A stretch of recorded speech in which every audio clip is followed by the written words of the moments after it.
Assalamualaikum warahmatullahi wabarakatuh. Kami dari kelompok 1 akan menjelaskan desain thinking dari game yang sudah kami buat, yaitu Flappy Block. Sebelum masuk ke materinya, izin memperkenalkan anggota kelompok. Ada Alinda Ei Soleha, Nadia Dewi Pratiwi, Nadila Oktaviani Putri selaku saya sendiri, Sarah Alia Rahma, dan Winda Kusuma Dewi.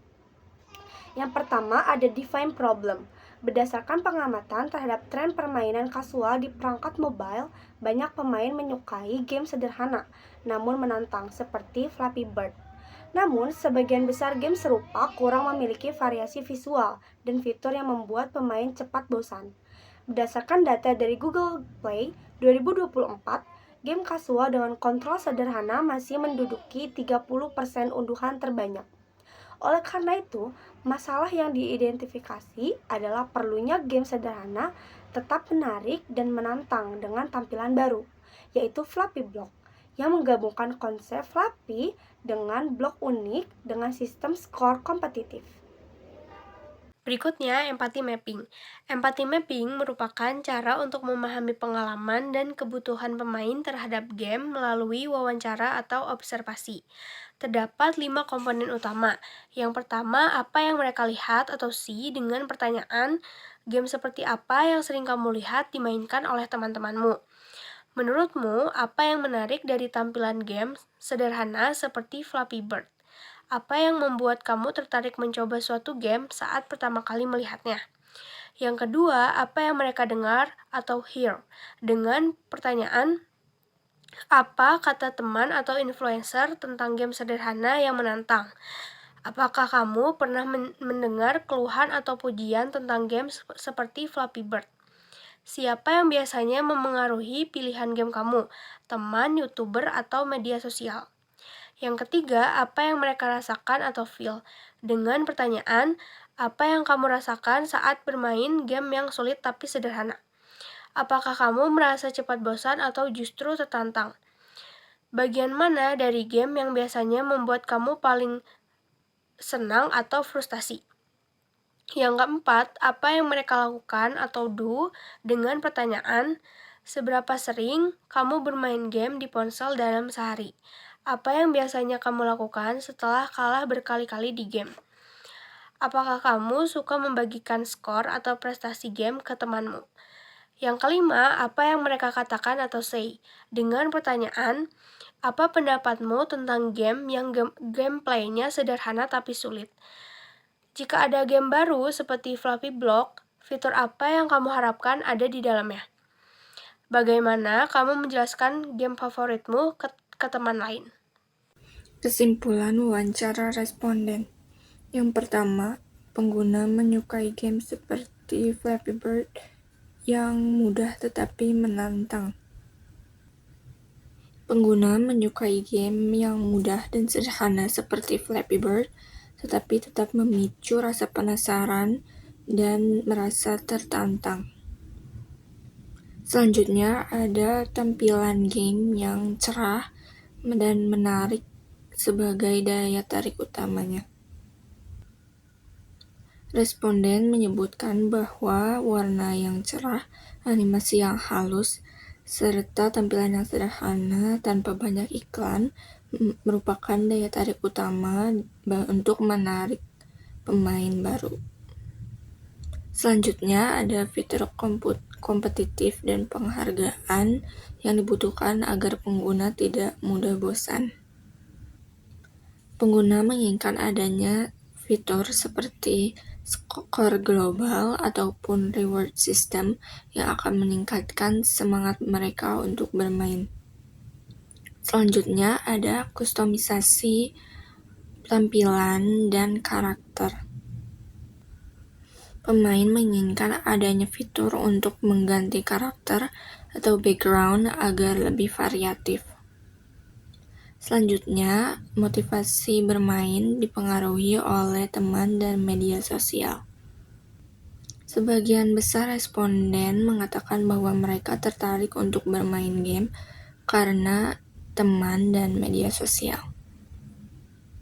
Dan yang terakhir, pemain merasa tertantang dan ketagihan walaupun mereka merasa frustrasi. Sebagian besar pemain tetap menikmati rasa tertantang meskipun mereka sering kalah. Sebagian besar dari mereka tetap mencoba lagi meskipun mereka gagal. Perkenalkan, nama saya Aliandai Soleha. Selanjutnya adalah idea atau brainstorming. Ketika sudah melakukan survei ke beberapa orang, hasil yang diperoleh untuk game Flappy Block ini adalah: yang pertama, mereka suka game sederhana tapi menantang. Yang kedua, mereka juga suka visual animasi yang lucu dan enak dilihat. Yang ketiga, kebanyakan dari mereka suka game yang membuat mereka merasa ketagihan dan penasaran ingin coba lagi. Dan yang keempat, mereka memainkan game ini dipengaruhi oleh teman dan media sosial. Dan selain itu, mereka juga ingin ada tambahan fitur di dalam game Flappy Block ini seperti level, karakter, dan skor global. Berdasarkan hasil survei tersebut, ada beberapa ide baru yang dapat dikembangkan ke depannya untuk game Flappy Block ini. Yang pertama itu mode level dan challenge. Jadi di dalam game Flappy Block ini, mereka ingin ditambahkan sebuah level-level, tingkatan level yang di dalamnya ada challenge yang berbeda-beda. Yang kedua yaitu background berubah otomatis, di mana ketika pemain sudah berusaha, sudah mencapai tingkatan level atau permainan yang sudah jauh, background akan berubah secara otomatis.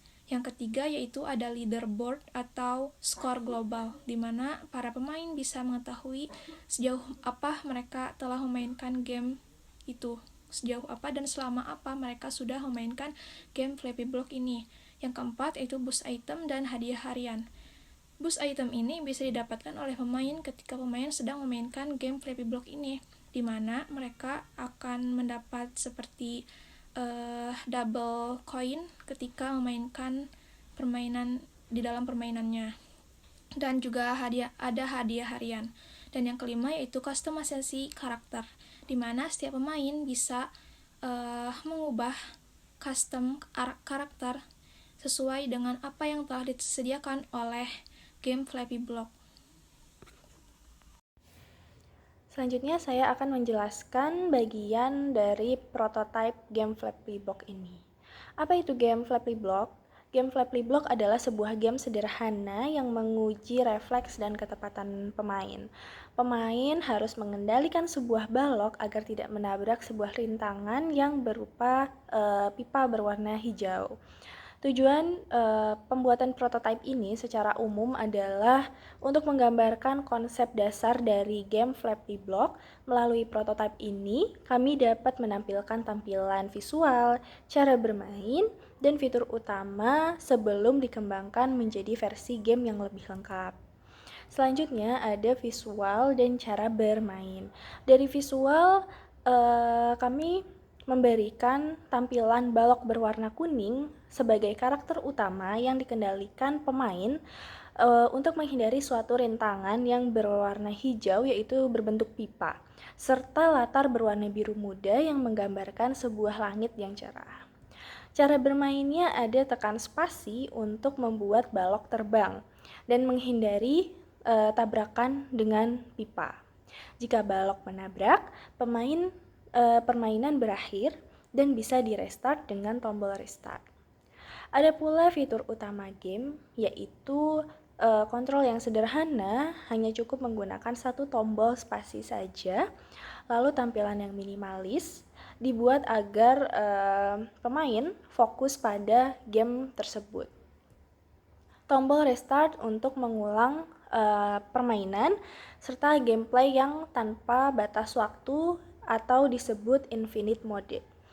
Alasan desain ini dibuat yaitu agar sesederhana mungkin, agar permainan ini dapat dimainkan oleh semua usia. Warna-warna cerah yang kami pilih untuk menciptakan suasana ceria dan menarik. Konsep balok dipilih sebagai pembeda dari game yang serupa. Lalu kesimpulannya dari prototipe ini adalah Flappy Block berhasil menggambarkan ide utama permainan secara jelas, baik dari sisi visual maupun mekanik permainan. Prototipe ini menjadi dasar untuk pengembangan kami di versi final dengan menambahkan suara, skor, dan background. Terima kasih.